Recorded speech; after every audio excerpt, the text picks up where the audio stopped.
carpet or doing interviews. You'll find her with celebrities and all the latest news.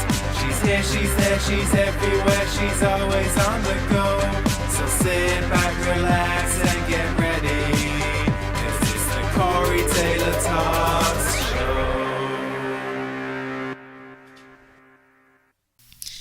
Hello everybody, and welcome to Corey Taylor Talks. I'm so excited for my guest today. She is so incredibly talented. She has an incredible story. I'm really excited to have her and have her share everything she's doing. We have the beautiful actress, writer, everything you can imagine, Blanca Blanco. So how are you, Blanca? It's so nice to have you here today. Thank you. Yeah, it's such an honor to be on your show, and definitely, I hear great, amazing things about your show, so I was very happy when I heard you were interviewing me.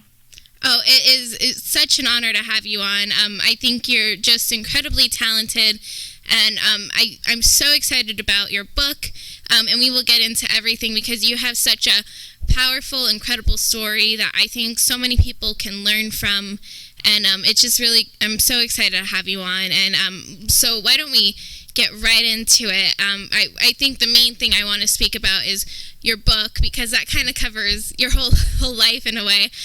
But Breaking the Mold, why don't you tell people a little bit about it and what it is? Yes, Breaking the Mold, I wrote it during the lockdown. Oh, wow. And I just thought that we needed more stories of hope and resilience. And I saw more poverty and abuse and discrimination in LA and all over the world. You could see that things were changing, and I thought, well, I think this is time that I share my story, my childhood story, and how I was able to make some changes in my life in order to survive it. And also I share tools and techniques in my book that helped me. And so I just thought, we need more stories of hope. Yes. Absolutely, and I think you're just a prime example of that. And like you said, unfortunately, you went through a very difficult childhood, but I think that made you such a strong and amazing woman you are now. So can we talk a little bit about your childhood and what actually happened? Yes, so when I was 3 months old, I was born in Watsonville, California. And then when I was 3 months old, we moved to Mexico. And so living in Mexico, we experienced also poverty, but definitely, my father was abusive at times, and so my mom wanted us to come to the U.S. so we can have more rights, because he was a police officer. We couldn't call anyone. So we came to the U.S. and we moved to Washington State and we lived in Lake Chelan, which is a small little town. There was one stoplight, and the winters there are so cold, like negative degrees, and we lived in the car garage for 2 years with me and my family we were 7. Wow. And we didn't have hot water or any heating or toilet. We had a small toilet, but no shower or tub hookup. And so I knew as a little kid that we were experiencing poverty, but I didn't feel that poor because my mom was very supportive, and she was a wonderful mom. And so as a little kid, I would do plays, and that was like a way of escaping my current situation, and that's how the passion for acting came about. And so I knew that even though we had the challenging, we were experiencing poverty, I wanted to change my life in the future. And so I talk about that in my book, how I was able to change I knew that I couldn't change the current situation, but I learned that I could, remain positive, or I could change my perception, remain in control of my perception. So when I thought that things were, I had so many barriers, then I began applying, instead of barriers, they're challenges. And then it gave me my drive to keep pushing. and that's how I developed my drive, my determination. And so definitely it's about the issues, but also how I was able to change, reframing, which I talk about that in my book. Basically, the idea of removing the negative thoughts, and then I was able to have a greater experience by making it a positive. Yeah. Go ahead. Sorry. No, so that's what I share in my book. How I was able to, as a little girl, like I wanted to break the cycle of poverty. Yeah. I didn't want poverty to define me. Like I knew that I had so much to offer when I got older. I thought as a child I didn't feel, I had a lot of also bullies and at school, and so I share about that. And being an immigrant family, we had the language barrier and in the beginning, and also migrant workers that don't get benefits. And my father worked; he made $4 an hour, and my mom was a babysitter. She made like $5 per kid for 12 hours. Wow. Yeah, so it was a lot of challenges. So I thought, well, I need to share my experience, my lessons, but also each chapter has hope and courage for the readers to see that you can change your life. Yes. Well, I think that's incredible. Honestly, one of the whole reasons I started my show was to show amazing people who are doing good and who are just positive, because unfortunately I don't think there's enough positivity in this world, and I'm so glad you said that, because I think positivity can change so many things, and we just need more happy people, and just spreading kindness and goodness, and you really are such a prime example of that. And you did have terrible struggles, and even when you were an adult, we will get into that as well, but you had struggles as well, but you came out on top, and you worked hard, and you're just incredibly successful. So I think that you're such an amazing role model to so many people. Thank you. And then also when I was a little kid, I knew that the only way that I could change my life in the future was through getting an education. Yeah. So for me that was important, and that's why I went to college and I prepared myself, and I got a bachelor's and then a master's degree with honors. Wow. And I had a foundation. When I moved to Los Angeles, I was prepared to pursue acting as a career, but also I was a businesswoman. I had a foundation that no one can take anything from me. Like I'm prepared. That's right, and that is such an important thing. And I like I said, I really think you're so incredible and so inspiring to so many people. Was it hard to decide to do this book and share your story? Because I'm sure it brought up a lot of emotional things from your past, and I'm sure it was kind of difficult. So was it hard for you to decide to do this and open up to the world, or? Yes, it was so hard. I mean, I think during the lockdown, you just don't know what is going to happen. Like, everybody is confused all over the world, like, what is this, So I thought, well, I'm just going to write my story. But once it was time to release my draft, my final one, to the publishing company, like, I had so much anxiety. Because I'm like, wow, I feel like an open book. And I always been like a private, like, I separate my life from the public to my private life, Yeah. Because as an actor, you have two different lives, Like, you gotta be, like, when you go and work, you leave your stuff at home, Like, it is like, you gotta manage both. And so I just felt like, oh my God, I'm sharing too much of, and I was so transparent in my book and about my childhood that I thought, oh my God. But then I thought, I have to do it. I don't quit. So I have to complete this, have the final step of my book. And I did. But I was like, oh God, I hope I don't, like, I'm going to get interviews and stuff. And I'm like, oh God. And so it's been the process. I've been getting so many great interviews, and I feel much better. But when I was writing the book and everything, it did bring out a lot of emotions. But I would tend to take a week off because it was overwhelming. Yeah. And then also my book changed because I made some changes in my book towards the end because I wasn't planning on including a chapter of my mom passing. And so I share about that experience.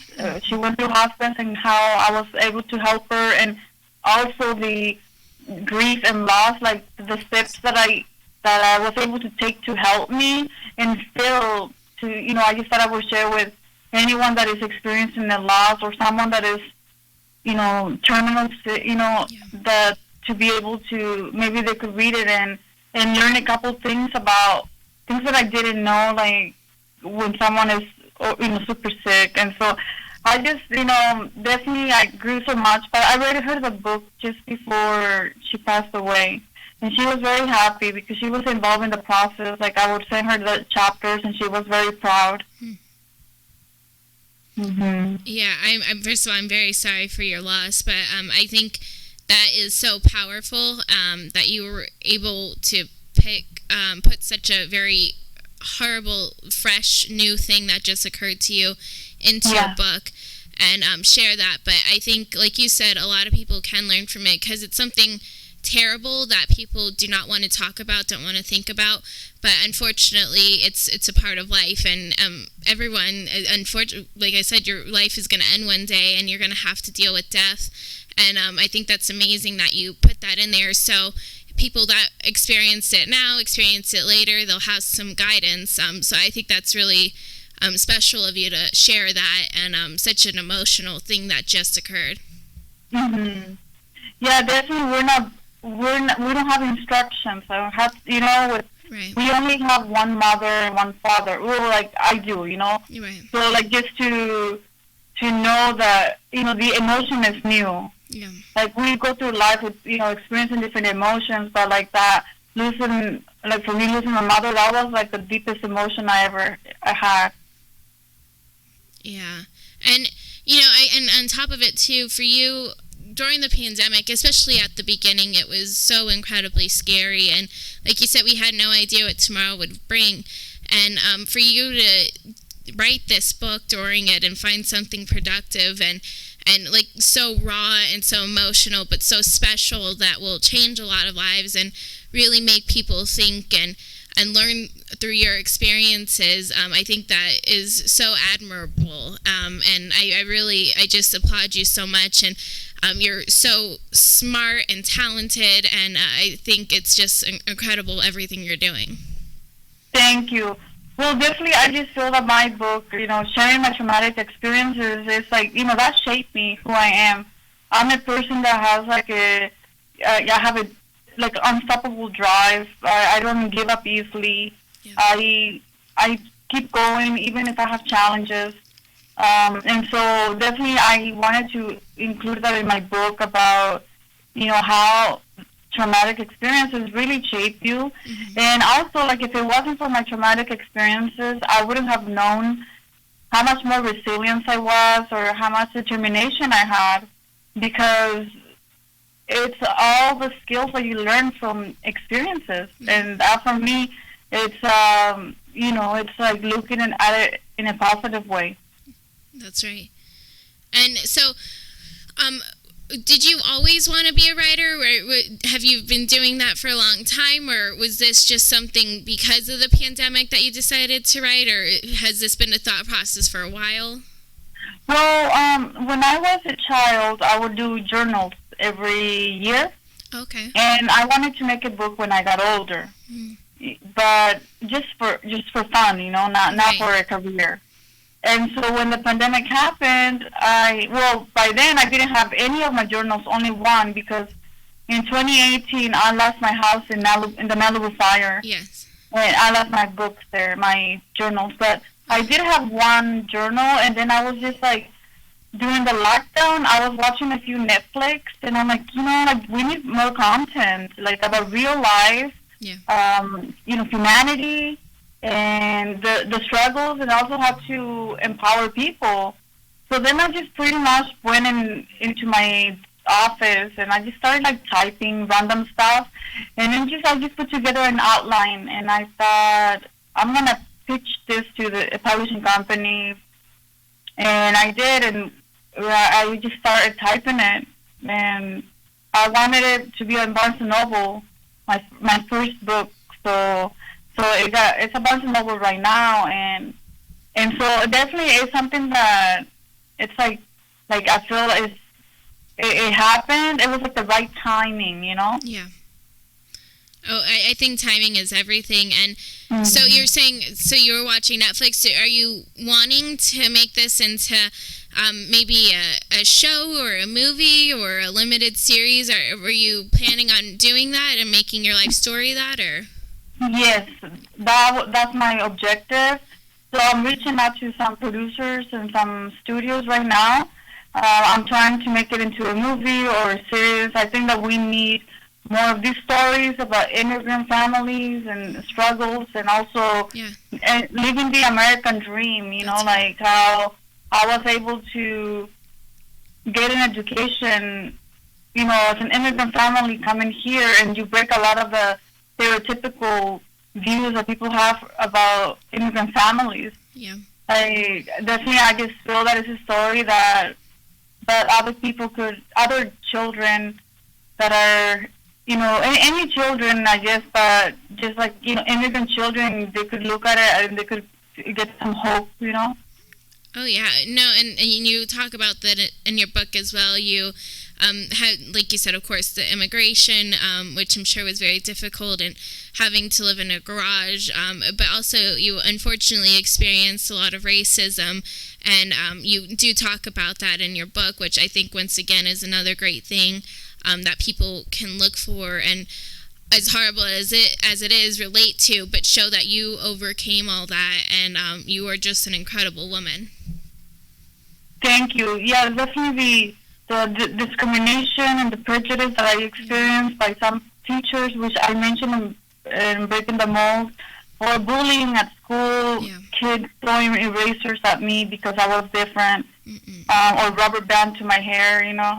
Just like stuff like that, I was able to, it made me stronger, you know. Like, I'm just like I don't give up easily because of all my experiences. That's right. And actually, the reason I got this show in the first place is, unfortunately, I experienced bullying very heavily, and I think a lot of people do. And I always say, I don't care how perfect you are, how rich you are, where you came from, everyone experiences some form of bullying, which is terrible. But we all need to come together and be open about our experiences and be there for other people who are experiences, especially children who are it's such a confusing time in the first place, and a lot of people don't take children seriously.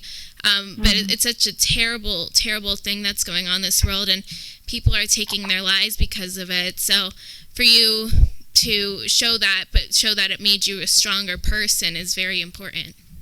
Yeah, definitely. It's definitely, you know, I feel that we can all, you know, help each other out, and just little steps that we all, you know, share, we will be able to make a difference in, even if it's one person, you know? Yeah.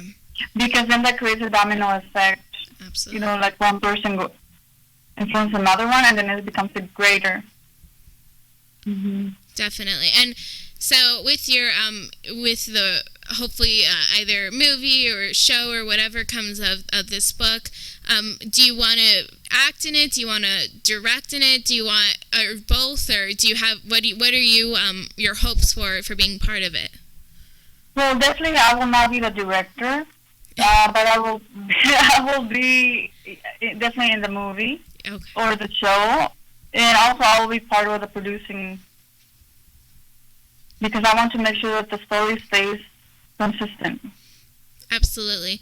And so you do want to be like part of the behind the scenes, because I think would be such a great thing, like you said, to really show and show how it really was, and be that the guiding force in it. For sure. Yeah, definitely. I want to know, you know, like really, I want to make sure that we preserve the real story, and not like, and I want to be there to make sure that it's done correctly. Yeah. And so with your acting career too, I do want to talk about your acting career. You have an amazing career.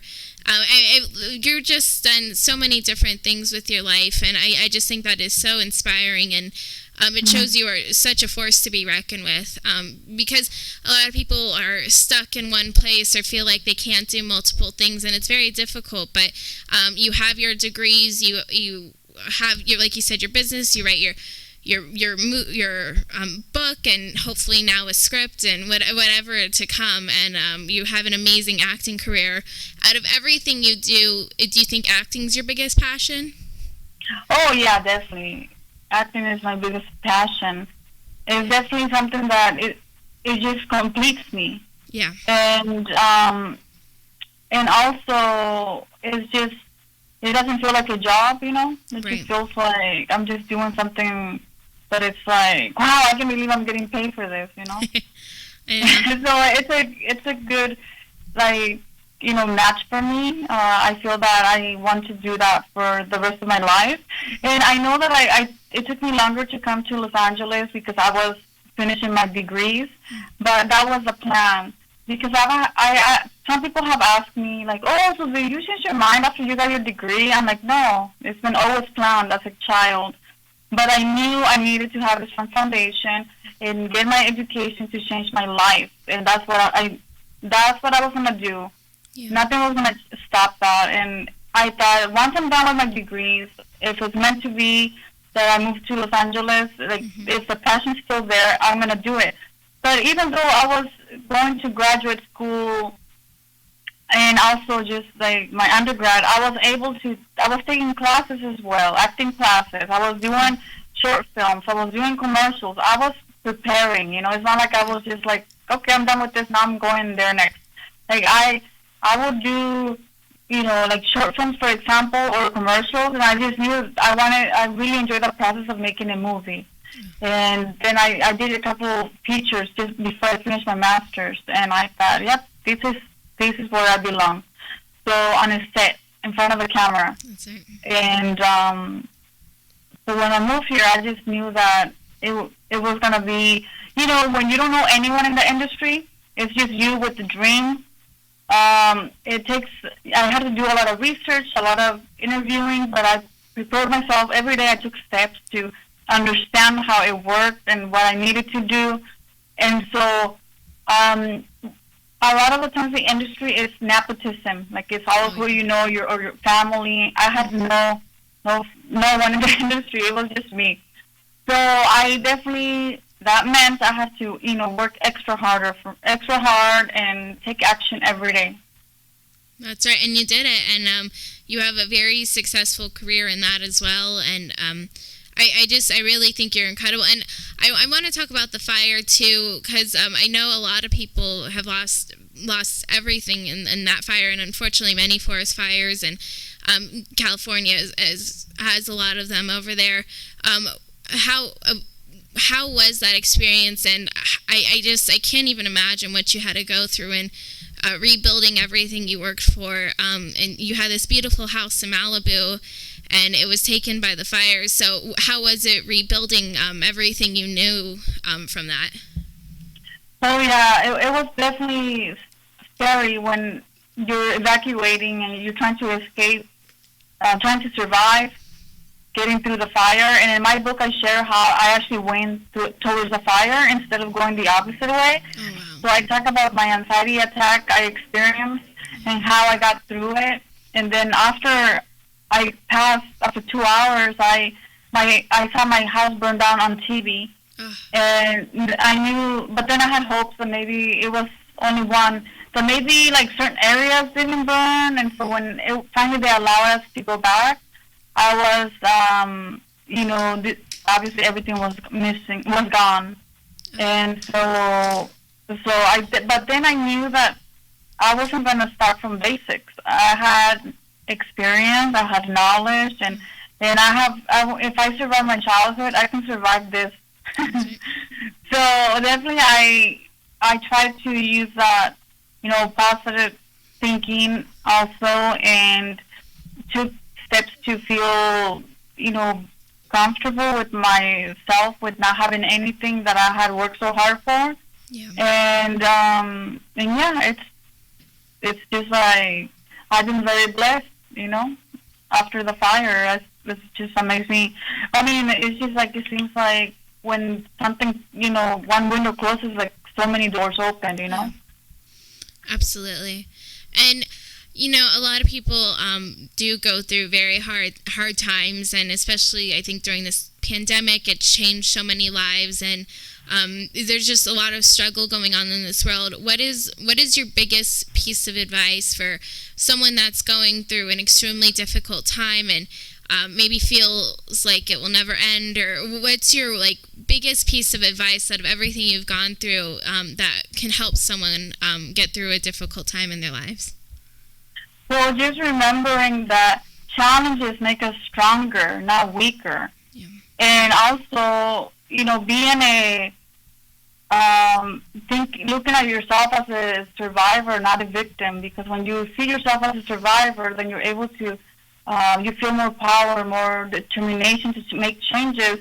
But when you put yourself in a victim role, it's like, it has a heavier, like a weight, and it makes it harder to push yourself. So I always tell, and I have it in the book, changing your perception, because you have two choices. You can either think positive or think negative, or stay or feel. You can work on yourself to not that you always have to be positive. I'm not saying that you gotta, be not real, because you gotta be your organic self. Of course. But also, if you know your patterns, if you know that you go immediately to negative, then you can also work on, developing the skill of, what is it that, why do I go to this negativity?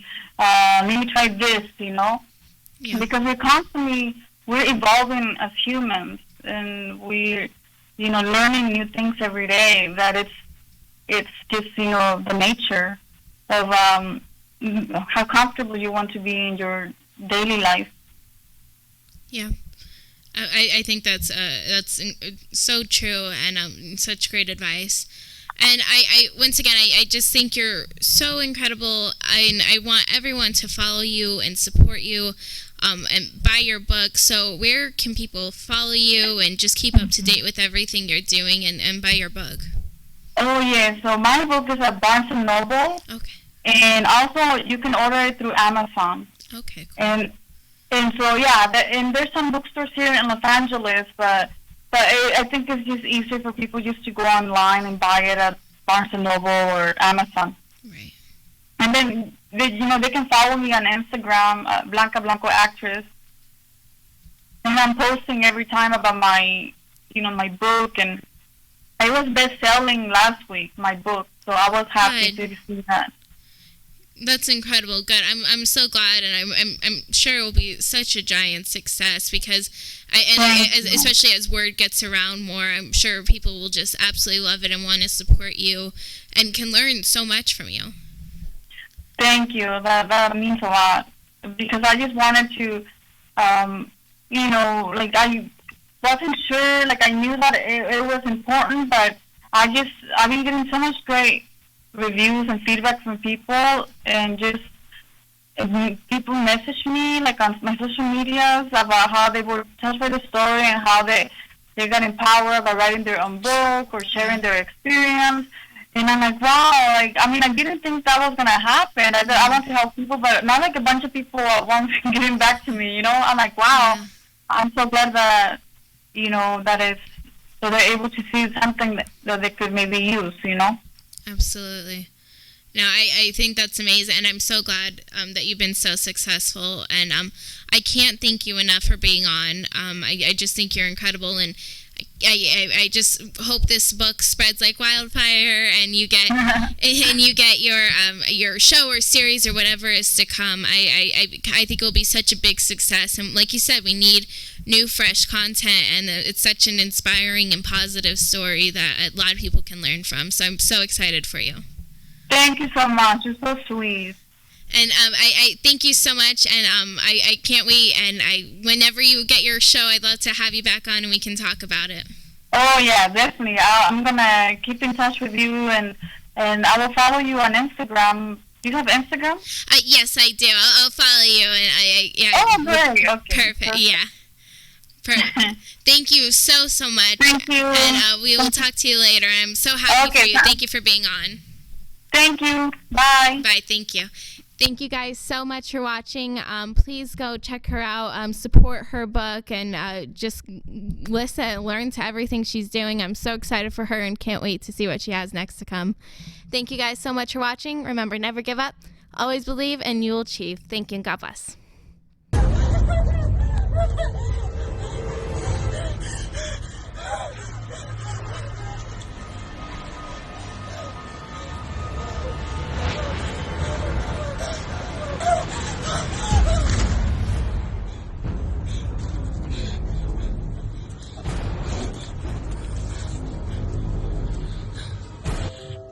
Being a woman in today's society is so tough.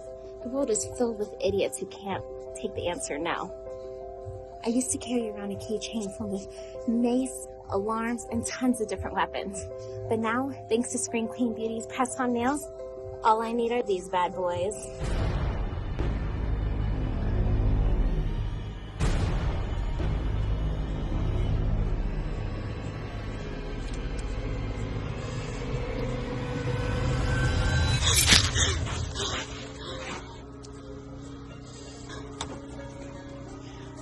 Freddy's got nothing on these nails.